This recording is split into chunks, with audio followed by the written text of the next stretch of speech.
It's a good AGam in Kansas morning. Good morning. Let's take a look and see what's coming up today. First, learn the basics of how to create a windbreak for your farm or ranch.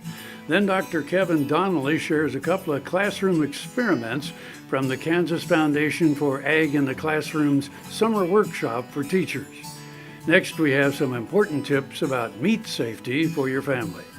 And then Curtis Capoun talks about his family's cattle operation. We'll end with Dr. Chris Blevins and the importance of equine dentistry.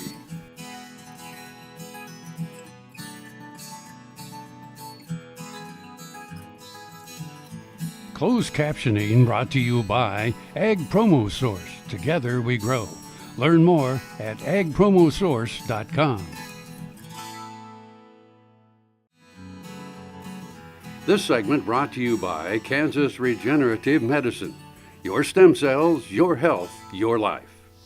Good morning. I'm Charlie Bard from K-State Research and Extension Forestry.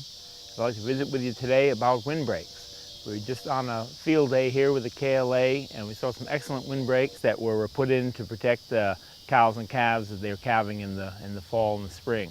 Whenever you can provide wind protection for cattle during the cold winter weather, they'll have to eat less feed to get through the cold weather, and especially the calves will be healthier because they won't be so subject to the cold wind chill. Cattle will feel wind chill just like people do, and it can really be a problem.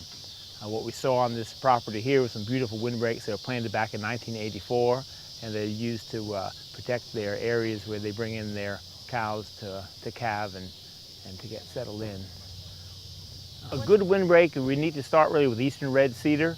That's our native evergreen tree to the state of Kansas, and a couple of rows eastern red cedar spaced about within the row about 10 feet apart, and between rows about 20 feet apart, really form the basic backbone of the windbreak. If there's space to put in additional rows, a row of a hardwood tree, something like a bur oak or a honey locust, they'll get real tall, will actually help the windbreak quite a bit. The height of the windbreak determines how far downwind the zone will be protected. So the cedars do the most of the heavy lifting of the windbreak. As the backbone, we're having some taller hardwood trees help extend that protection area downwind. And then if you're interested in wildlife or aesthetics, adding in some flowering or fruiting shrub rows also help improve the low-level density of the windbreak, help trap more snow within the windbreak, and also provide some additional wildlife habitat. If you go with the eastern red cedar, they're pretty much a bulletproof tree. But if you don't want to use eastern red cedar, you can use oriental arborvitae, but they are also prone to bagworms that will need to be sprayed occasionally in early summer when the bagworms are bad. And we can't really recommend many pine trees for the main part of the windbreak because of insect and disease problems on our pine trees here in Kansas. For additional information, they can go to the Kansas Forest Service website. The website is www.kansasforest.org. Kansas Forest with the S on the end.org, or call their state office number at 785-532-3300 and tell the person what you're interested in, and they can put you in contact with a local district forester who could come out to your farm or ranch property, help you design a windbreak and help you get the seedlings you need.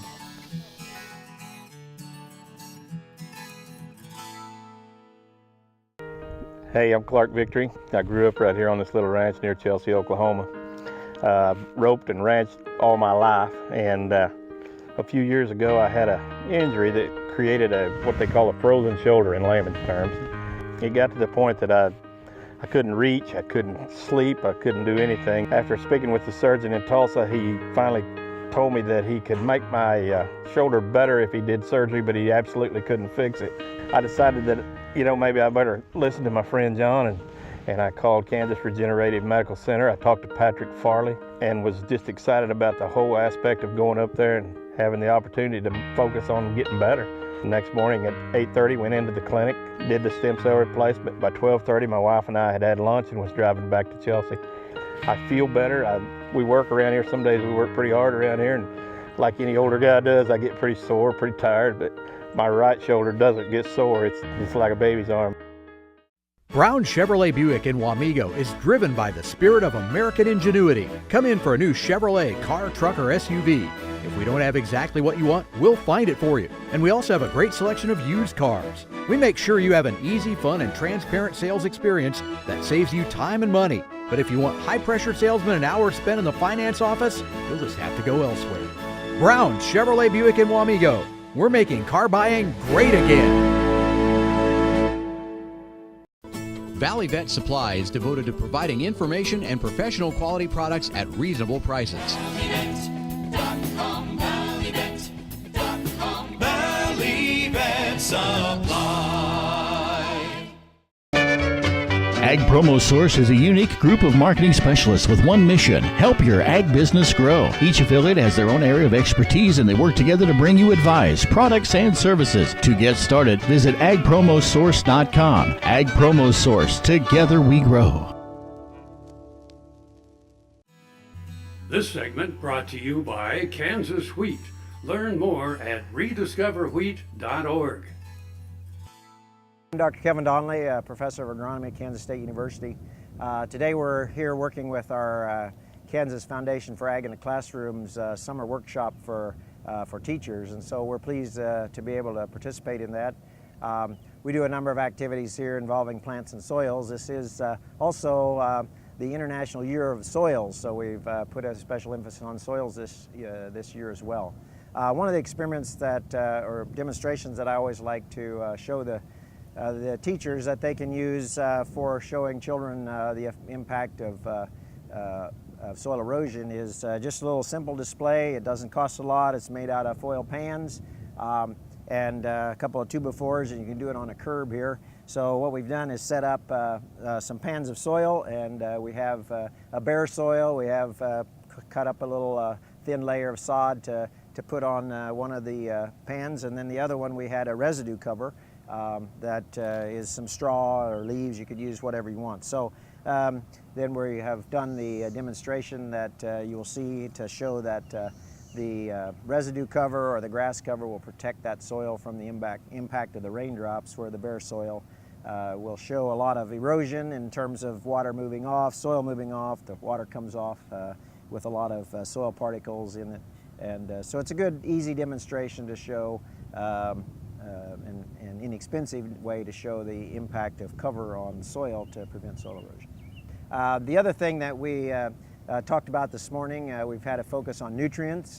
We've had a presentation from staff person from Nutrients for Life. We've also talked about the different nutrients and what plants need to attain from the soil. And we've also talked quite a bit about the advantage of legume crops, which are able to fix their own nitrogen from the air through the interaction with the rhizobium bacteria that live in the nodules. So this morning we're out in the field looking here just in a lawn here on campus, and we were able to find some white clover and bird's foot trefoil and sweet clover, red clover. These are just kind of growing along with our grass here, and even a weedy species called black medic that's also a legume. And so we're looking at those nodules which are formed on the root system that the bacteria live within to perform the nitrogen fixing process. So something that we kind of don't even know is happening sometimes. So again, a very important process because it provides us with nitrogen that we don't have to use as fertilizer or as much fertilizer on legume crops compared to what we do on wheat and corn and sorghum and our grass crops. So one of our main objectives with Ag in the Classroom, and as well in our education efforts, we talk a lot about STEM education: science, technology, engineering, and mathematics are kind of those basic core disciplines that we can apply then into something that is a career opportunity, an opportunity to help feed the world, to provide for human needs. And so agronomy, plant science, application, using crops, growing crops, learning about it. So we work with the teachers to try to start to bring some of these agricultural examples, and we'll also talk about animal examples this afternoon, to utilize that in teaching to help bring science and math and technology into a practical application that hopefully will inspire some students to seek out careers in these areas. And so we've had a very strong demand in our area of agronomy for students, graduates to work in the area of seed and fertilizer and protecting our environment. So we're all about trying to get that seed, if you will, planted at the elementary age.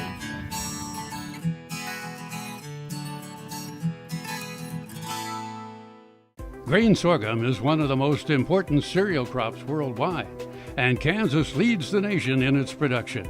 Over the years, sorghum has been either exported, used in animal feed domestically, or for other industrial uses. Recently, its use in the ethanol market has seen tremendous growth, with 30% of domestic sorghum typically going to ethanol production.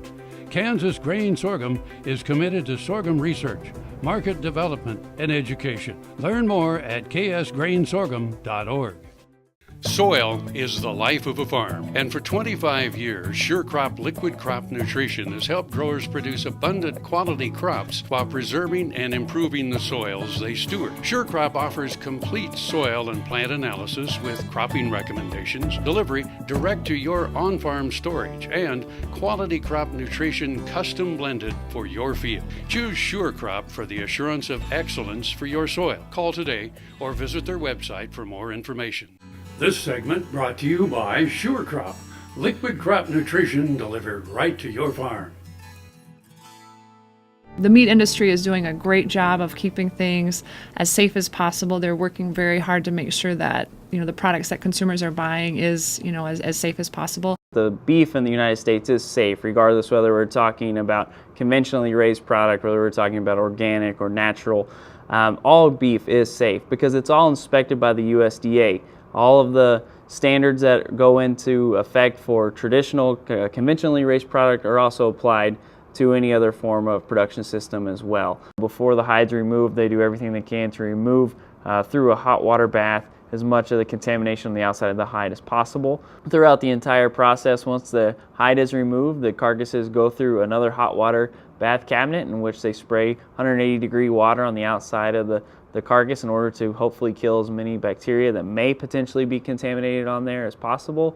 And then all the way through to the processing side, many times before that carcass is ever fabricated, or even when the subprimal meat goes into packages or ground product does, it's typically sprayed with some other form of antibacterial, whether we're talking about citric acid or lactic acid. So another hurdle, if you will, in the process to prevent any form of contamination from making it all the way to the consumer. Potentially ground beef could have some microbial contaminants. Animals are grown in an environment where there's potential contaminants. They're grown outside, and so those contaminants can potentially get into the meat eventually. There can be things like salmonella, there could be E. coli, there could be Campylobacter, other microbial contaminants that are quite common in our food, that can happen in our food supply. If we look at intact steak products or roast products, the inside of that muscle, where it's never been exposed to the outer air surface, is sterile. That's why we can safely cook and prepare steak and roast meats to a rare degree of doneness, because the inside of that meat was never contaminated or never even had the potential to be contaminated with any form of pathogenic bacteria. Ground beef product, on the other hand, is something that's highly a concern because the outside of that product, what was once the outside, is ground up into what is now the inside of the product. Because of that, the outside is no safer than the inside, and so we have to make sure that we prepare those products accordingly because of that. Any ground beef, pork, lamb, those should be cooked to 160 degrees. That temperature is safe to make sure that we know that you're killing off any bacteria that could be present. Definitely always use a thermometer to make sure that the temperature is correct. Unfortunately, color is not a really good indicator, in particular for ground meats, of if it's done or not. I tell people microorganisms don't care what color the meat is, they only care what temperature it's been cooked to. So make sure that temperature is getting up to 160 degrees for ground meats.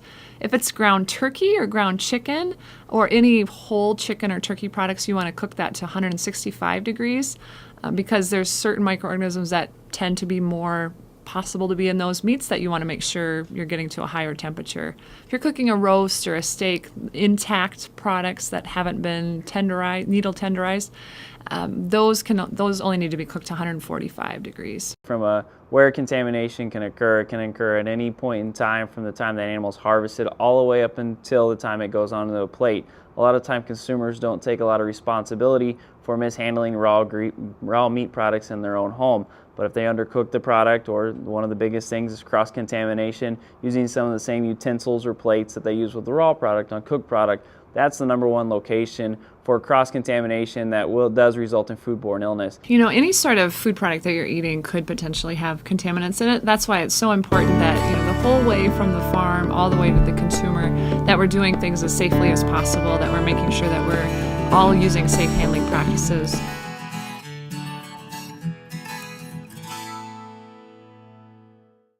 The Kansas Wheat Innovation Center in Manhattan is rediscovering ways to get improved varieties and new genetics in the hands of farmers faster. Grower-led and checkoff-funded research initiatives are bringing about positive change. This grassroots leadership provides a strong voice in Topeka and Washington, D.C. Now is the time to partner with Kansas Wheat in moving wheat forward. Kansas Wheat Commission and Kansas Association of Wheat Growers.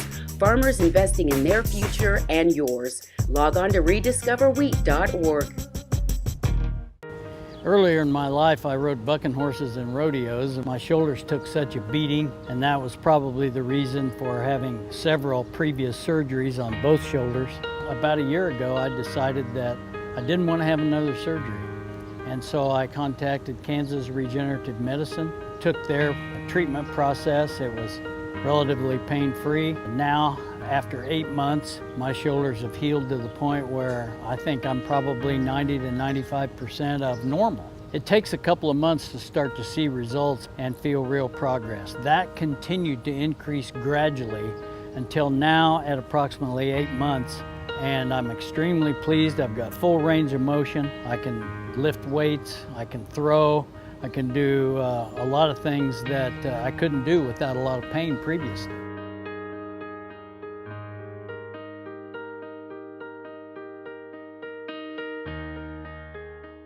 This segment brought to you by Kansas Corn.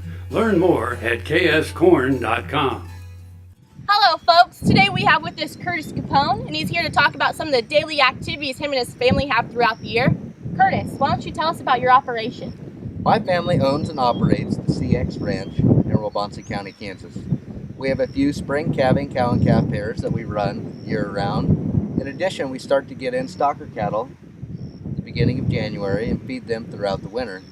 When the summer grasses are ready, beginning of May, we turn the stockers out for a 90-day grazing period, ship them towards the end of July. So what kind of operations do you do throughout the spring to keep them in check? Well, to start with, we burn all of our pastures in the spring, which really helps the rate of gain on these steers as opposed to unburned pastures.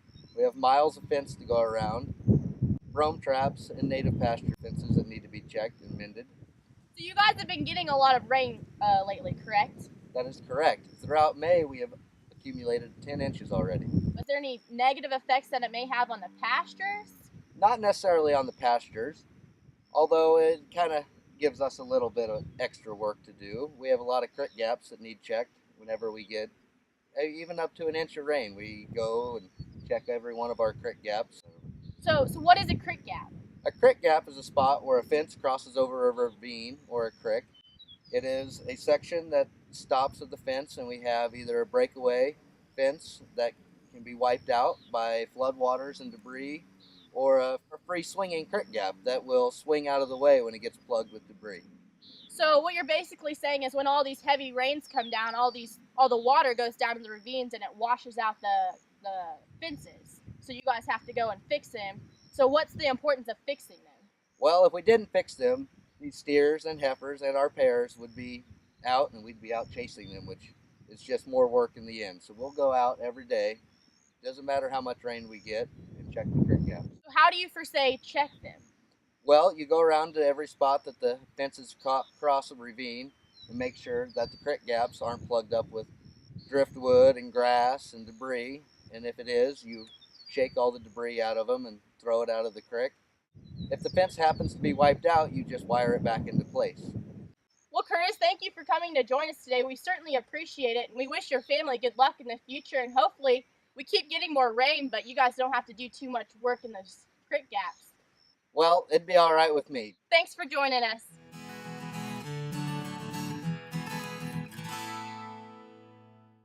Tarwater Farm and Home has been family owned and operated since its beginning in 1978. What you need for farm and agriculture, lawn and garden, clothing and footwear, and so much more. You'll be surprised at what you'll find in this huge store. They have what you need and lots of it. So come take a look. You'll discover that customer service is first and foremost. Always has been with the Tarwaters. Tarwater Farm and Home, 4107 North Topeka Boulevard.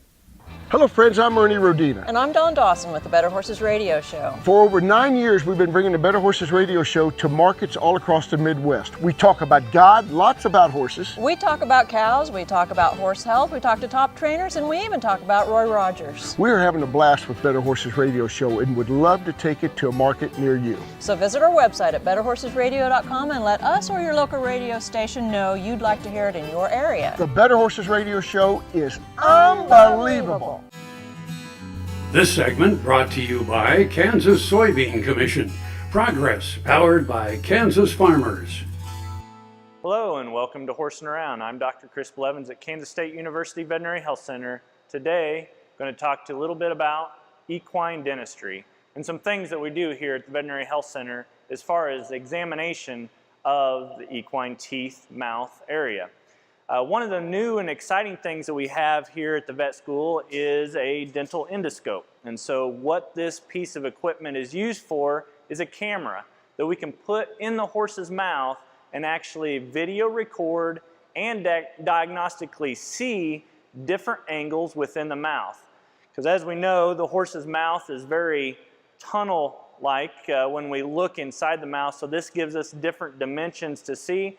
And we're actually finding other things that maybe we haven't diagnosed in the past. When we use the dental endoscope, I also allow for the students to see on a TV screen. In addition, the owners can really see and be involved with the examination process too. So it's really been a great asset here at Kansas State Veterinary Health Center as far as diagnostically and educationally the tool that we use. There's been all kinds of other things that we've added to for equine dentistry, including some aspects of removing incisors with like dental drills and moving some of the bone away. We have some older horses that get resorptive lesions and bulge in those the teeth that are anchored in and hard to remove. So we use a drill now that we've used for equine incisor extractions if needed for that tooth resorptive lesions. In addition, we've had CAPS that has donated a thing to rinse out the mouth and rinse out pockets within the mouth, and that is an instrument that we have here. It's just on a tool, but it's about 80 psi, so it really flushes pockets or spaces that may be in between some of the teeth that we can't get with just a normal rinsing mouth applicator. So it allows us to get in there and squirt water in there and to remove some of those debris diagnostically and therapeutically for these horses. So it's been a really great thing for us to be able to use here at Kansas State. Some of the other things we do is standing oral extractions of some of the cheek teeth. And those things are something to evolve and use with here at Kansas State. And it's not like a new process that's been like just developed. It's something that we've been modifying even through educational purposes and things, continuing education that we've learned about horses' mouths. And we've now learned every horse is different, every mouth is different. And so examination, seeing what the horse needs to be able to use those teeth through their whole life is very important and something that we continue to build here at Kansas State Veterinary Health Center. And I think the other thing is to remember that we have other things that are going to be coming in the near future when it comes to teeth, horses' teeth. In addition, dental caries or cavities in horses' mouths. It's stuff that we're seeing a lot more with this scope. And so I think those things, again, are continuing going to be coming forward in the future. And if you have any questions about equine dentistry here at Veterinary Health Center or just about your own horse, give us a call here at the vet school anytime. I'm Dr. Chris Blevins at Kansas State Veterinary Health Center, and we'll see you around. Closed captioning brought to you by Ag Promo Source. Together we grow. Learn more at agpromosource.com.